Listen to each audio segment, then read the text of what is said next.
بسم الله الرحمن الرحيم. المعادلات التربيعية، الفرق بين مربعين. لتحليل الفرق بين المربعين نتبع الآتي: س تربيع ناقص ص تربيع. أولا، الفرق يعني طرح بين مربعين، يعني أول مربع والثاني مربع. سأشرح لاحقا ماذا يقصد بالمربع. الفرق يعني فرق طرح، يعني لو جاء جمع ما ينفع. إذا لتحليل الفرق بين المربعين نتبع الآتي لازم يكون طرح، لو كان جمع ما ينفع. طريقة كالتالي: هل تستطيع أن تجعل الحد الأول هذا كحاصل ضرب حدين، والحد الثاني نفس الضرب؟ تستطيع أن تجعل الحاصل ضرب حدين داخل الأقواس، ضرب الموجب ضرب السالب، لأن يوجد في سالب وسالب. وسبق وأخذنا هذه من الحالات الخاصة بضرب كثيرات الحدود في الباب السادس آخر درس. كان عندنا الحالات الخاصة لضرب كثيرات الحدود. من ضمن هذه الحالات كانت العكس، أخذناها مثلا هذا الشكل: س زائد ص في س ناقص ص، كنا نكتبها بهذا الشكل: تربيع الأول ناقص تربيع الثاني، اللي هو حاصل ضرب مجموع حدين في الفرق بينهما يساوي تربيع الأول ناقص تربيع الثاني. أخذناه في الباب السادس. الآن نبدأ ناخذ العكس، هو معطيني التربيع وأنا أبدأ أبحث عن تحليلها. مثال: حلل كل مما يلي س تربيع ناقص 9. طيب السين تربيع أقدر أكتبها س ضرب س، هي س أس واحد من س أس واحد، لو جمعت طلعت س أس 6 ناقص. هذا ناقص التسعة أقدر أكتبها 3.3، لكن لو أعطاني 5 ما أقدر. هذا صحيح مرة حاصل ضرب عددين يعطيني 9، نفس حاصل ضرب نفس العدد، حاصل العدد في نفس ضرب العدد في نفسه، يعني 3 9. لو أعطاني 6 ما في عندي عدد صحيح أضرب نفس في 6 أو 10 أو 11 أو 12 أو 5 أو 3. إذا يعتبر مربع كامل. ليه؟ لأني وجدت عدد أضرب نفسه في 9. تحت قوسين الموجب والسالب، السين تنسب واحدة هنا بالحد الأول والحد الثاني هذا الشكل، والثلاثة تنسب القوس الأول والقوس. يعتبر كذا حللتها طريقة سهلة. س تربيع ناقص 25، أيضا السين تربيع أقدر أكتبها على شكل س ضرب س ناقص ال 25 تكتب 5 ضرب 5، استطيع أكتبها 5 ضرب 5. لكن لو أعطاني 20 ما في، 26 27 28 ما في. أفتح قوسين ضرب الموجب ضرب السالب، السين راح أوزعها في القوس الأول والقوس الثاني، والخمسة اللي أوزعها في القوس الأول والقوس الثاني. هذا هو تحليل الفرق بين مربعين. شوف الفرق، لو أعطاك جمع ما أقدر أسوي طريقة، بس فقط في الطرح لازم يكون مربعين. حلل كثيرة الحدود مما يأتي، أو كل كثيرة الحدود مما يأتي. 81 ناقص 2، ال 81 أقدر أكتبها 9 ناقص الناقص، الجيم تربيع أقدر أكتبها جيم مرجع. الطريقة تحت قوسين ضرب السالب، 9 وزعها على القوس الأول والقوس الثاني، والجيم أقدر أوزعها على القوس الأول والقوس الثاني.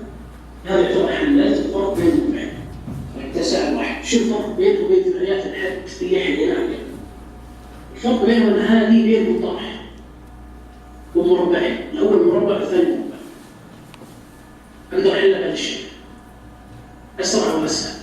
أما اللي كانت سابقة أخذناها باستعمال خاصية التوزيع، كان لي ثنائيتين حد ما كانت مربعات كاملة.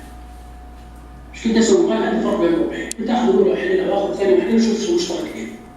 أما هذه وجينا نشوف المشترك بينهم ما في شيء مشترك بينهم، 1/8 نجيب تقريبا مشترك بينهم. لكن هذه هي الفرق بين المربعين، أقدر أحلل بهذا الشيء.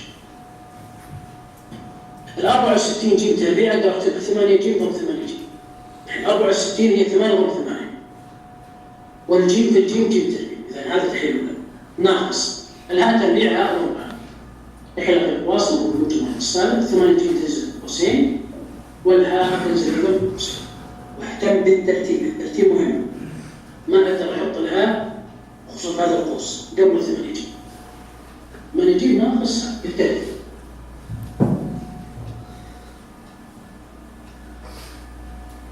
حل الكثير الحلول التالية مثال آخر 9 س تكعيب ناقص 4 س.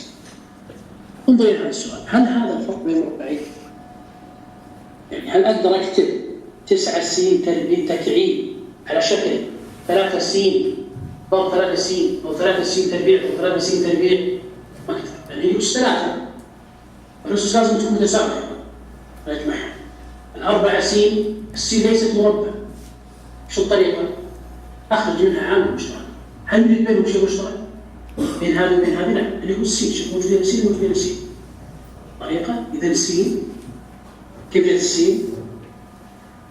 كيف في التحليل 9 س تكعيب تساوي 9 تحليل 3 ضرب 3 ضرب السين 3 مرات ضرب س ضرب س ضرب س.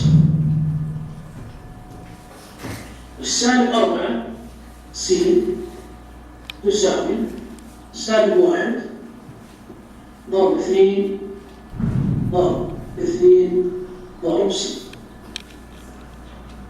المشترك بينهم س فقط في كتاب الس. داخل الأقواس شو اللي عندك 3 ضرب 3 9 س ضرب س س تربيع. القوس الثاني والحد الثاني سالب 1 في 2 ب2 سالب 2 ب2 سالب 4. هذا المشترك بينهم س. تعال ناخذ داخل القوسين هذه. السين هذا خارج القوس خلاص كله داخل القوس، انا ناظر به هذا داخل القوسين. هل اقدر اكتب 9 س تربيع على شكل حاصل ضرب حد في نفسه؟ لازم تكون الحد في نفسه. إلى 3 س لازم تكون 3 س. يعني ما ينفع احط 3 س تربيع ضرب 3 س أس 1، لا، نفس. لازم تكون نفسه، حاصل ضرب الحد في نفسه. 3 س تربيع ضرب 3 س، يعني 3 س ضرب 3 س ناقص 3 ضرب 2 4 3 9 وس س وس تربيع 2 في 2 4. السين خارج القوس، فتح القوسين مره موجب ومره السالب. الثالث سين راح تنزل في القوسين الحد الاول، والاثنين تنزل في الحد الثاني في القوسين. هذا حللنا هذه كثيرة الحلول. إذا كثيرة الحلول فرق بين مربعين قد تكون مباشرة وقد تكون تخرج منها عامل مشترك. في بعض الأحيان لا يمكن لا بإخراج عامل مشترك ولا مباشرة ما تقدر تحلها أو تحللها. حل كثير من الحلول التالي سالب 4 صاد تكعيب زائد 9 صاد. نخرج منهم عامل مشترك اللي هو سالب صاد. ليش طلعنا سالب صاد؟ على أساس يكون اللي داخل القوس طعم. يعني أقدر أقلب هذا، أقدر أخليها 9 صاد ناقص 4 صاد تكعيب، صحيح؟ نخرج منها سالب صاد كعامل مشترك. طيب، يعني طلعنا السالب برا القوس، صار داخل القوس سالب. اللي سالب بسالب بعدين موجب، وهنا سالب نفس الكلام. سالب صاد خارج القوس، اللي داخل القوسين هذه. الأربعة صاد تربيع أقدر أكتبها 2 صاد أو 2 صاد، شوف لازم تكون نفسها. هنا 2 صاد هنا 2 صاد، ما ينفع هنا أس 2 وهنا أس 1، لا، لازم تكون نفسها. ناقص 9 3 3. السالب صاد خارج القوس، تحت قوسين مرة موجب مرة السالب. 2 صاد راح تنزل في القوسين كحد أول، والثالثة راح تنزل أيضا في القوسين كحد ثاني. أيضا نحلل صاد أس 4 ناقص 1. طيب صاد أس 4 أقدر أكتبها صاد أس 2 ضرب صاد أس 2. نوجد صاد أس 3. ليش؟ لأن ما في عندي صاد أس كذا مثل ما في صاد أس كذا تجي صاد أس 3. يعني مثلا أقول صاد أس 1 صاد أس 1 صاد أس 2 صاد أس 2 صاد أس 2 صاد أس 4. ما أقدر أقول صاد أس 2 بصاد أس 1، خطأ.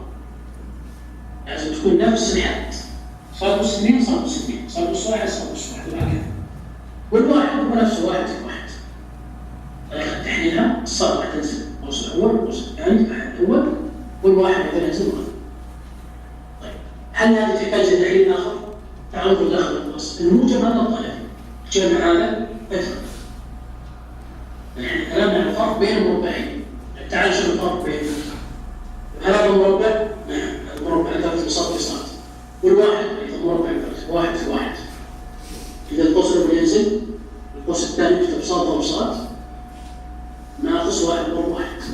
تكتب حاصل ضرب مجموع في طرح حدين، صار 2 زائد 1 هذه نفسها ما تغيرت، لكن الصاد تنزل، الصاد نزل في القوس الثاني الحد الأول، والواحد في القوس الأول والقوس الثاني. أيضا الجمع الطالب فيه، تعال طالب الطرح، هذا الطرح. هذا الفرق بين مربعين، واحد مربع صح، لكن الصاد ليست مربع، إذا الحد